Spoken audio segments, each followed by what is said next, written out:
isin kofalchiisa ta'ee garee isaa jiru ta'ee sana quban qabnu maqaan isaa duwwaan as nu bira ga'eera.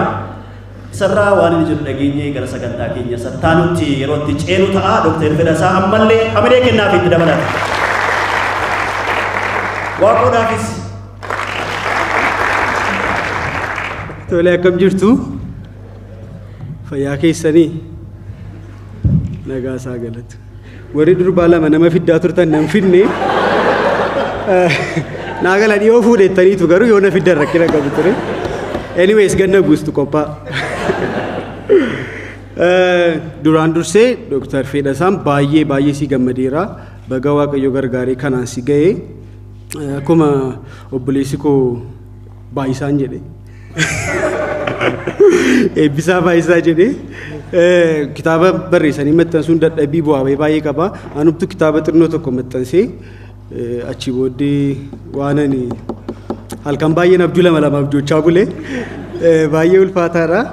Hundumaa dursee Dooktar Zarihuun Garbee yeroo yuunivarsiitii keessa ture baay'een si beekaa. Dhuftee nu barsiisaa turte kitaaba kee waangoolitti xinnoo dhaloota mancaasan jedhu carraa argachuu qabaadheera. Baay'een si kabajaa baay'ee si jaalladha. Waan baay'ee dhaloonni sirraa barataa. Al tokko hamileetu naa laattanii fi eebbifama.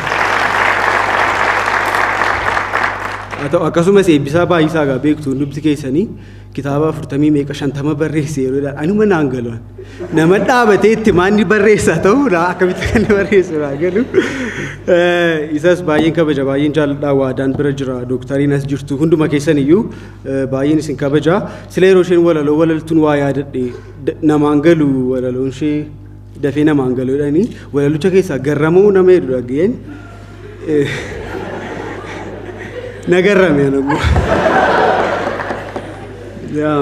maaliif akka maqichi garramuu ta'e naa galle garramamaa galgala si gaafadha yeroo baanu jechuu kooti asiiti.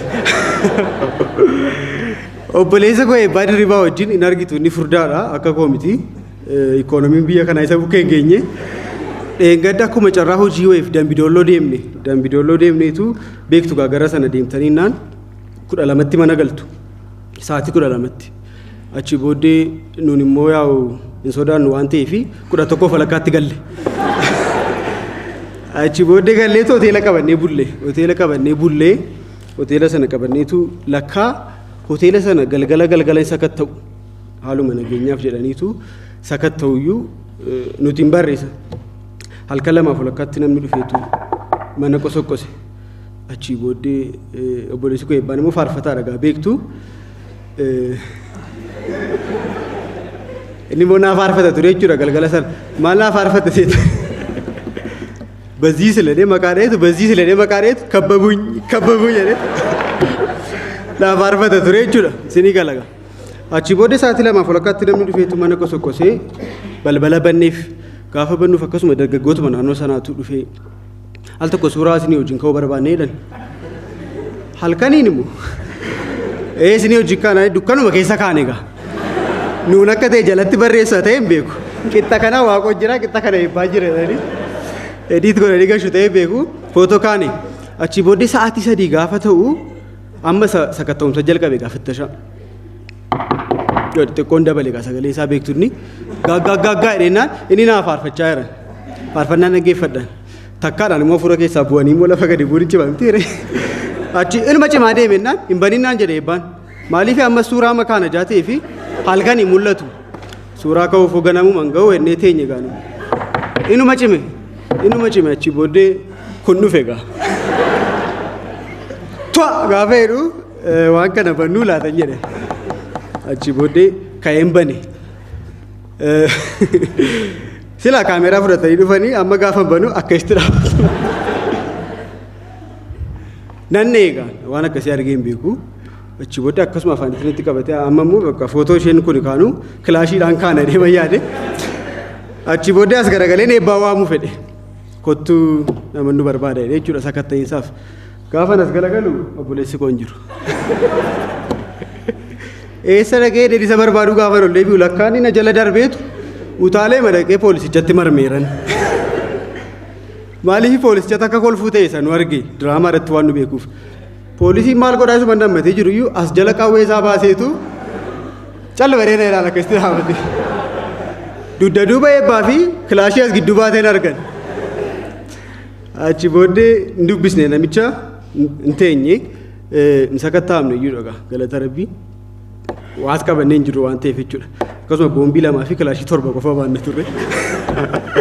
Achi booddee teenye isaanii wajjin nama 3 nama 2 wayitii dhufanii teenye walii wajjin haasofne hin deemanii poolisoonni sun jechuudha. Erga deemanii booddee daqiiqaa 10-20 booddee godha ammas. Inni silaa foon fattashu amma lubbuu keenya nu fattashu dhufanii nama. Ammas inuma cime achi booddee fiigeen dhaqee banee. Gaafa bannu gara nama 17 wayiiti meeshaan guutuudha kun isa qawweessa miila 2 qabu beektu lafa dhaabanii tokko san tokko. Isa faatu jiram. Anuu sila dogoggorree waa jennee laalee sodaadhe gaa. Achi booddee dhufanii nama 7 akkas dhaabbata ol kaa'an hundi jedhan. Ol kaa'an eebbaa wajjin. Numarra ragaa wanti sun hundumtu. Akkasumatti nurra qabaniit meenuu qalladaameedha. Qawwee nutti qabanii maal qalladnare. Daafkaa sirraa nu nan beeka. So yeroo isaa yerootti qalladan miti jechuudha fedheeni. Bulisa koo fedhoo baga gammaddee wanti nuti tokkotti isinii dabaluuf immoo dur yeroo mana barumsaa baranna turre milkeessaa nagumaa mucaa wajjin diraamaa wajjin nu as jira. Mana barumsaati maangoo tokko yoo kuttan birrii 2 adabamtu yoo waan akkasiis hin mudateera ta'e yoo muka maangochaa jala dhaabbattan immoo birrii 1 adabamtu yoo gara maangochaa laaltan 50 qaba adabamtu rakkisaadha baay'ee yoo waa'ee maangoo yaaddan immoo sumuunii isin kan ta'u jechuudha. Achi booddee mucaa daayirektaraa tokko jira daayirektara mana barumsaa nama akka siltaana qabu immoo hin adabamu mitiire. Achi booddee isaa wajjin dhanneetu maangoo yaabbannee tumne maaliif mucaa daayirektaraa wajjin jirra ka. Achi booddee waardiyyaan fiigaa dhufe asirra hirtee achumarra irra gaanu. Inni aarreegaa maaliif mucaa daayirektaraa wajjin jira jaatee fi waardiyyaa dhawenneetu maangoo xixiqqooyyuu kunne akka itti darbachuu ta'an. Booda dubbii ofitti cimsuufi. Silaa gaafa nama gatu maangoo irra taa'anii asii gad namatti waa darbatu. Achi booddee fiigaa dhaqanii daayirektara waamee dhufe abbaa mucaa jechuudha. Amma inni fiigee dhaqee waamutti maangoo irraa buuneetu. Fiigne gaanuun. Utuma fiignu hin baane harkaati. Achi booddee mucaan daayirektarichaa hin qaqqabani dandeen fiiguun immoo furdaadha xiqqoo. Dandeen fiigu achi booddee muka kaakiltii xiqqoo tokko turte. Muka kaakiltii beektu inni irra xiqqoodha ishee baarzaa fi seedan tokko. Qallooma akkas damee hin qabdu akka muka maangoo jechuudha. Mucaan tarapha deema achirra ba'ee nu hin baane nuyi. Achi booddee gaafa nutti manii fiiganii nu ari'anii dadhabaniitu abbaan isaa dadhabeetu fedhee dhaabbate. Waardiyyaan asiin dhaabbatannaan gaafuma mucaa gatu bubbee wayii dhufe. Mucaan mukarra rakkeestii. Abbaan isaas dhaabbata waardiyyaan achi dhaabbata. Bubbeen dhufee mukicha fuudhee shaat godhe abbaa biraan ga'ee deebi'a. Shaat godhe waardiyyaa biraan ga'ee deebi'a. Shaat godhe abbaa biraan ga'ee deebi'a. Hin cimee bubbeen haadhuma isaa. Utuma deemu abbaa isaa biraan ga'ee akka jedhennaan aabbanan qabdu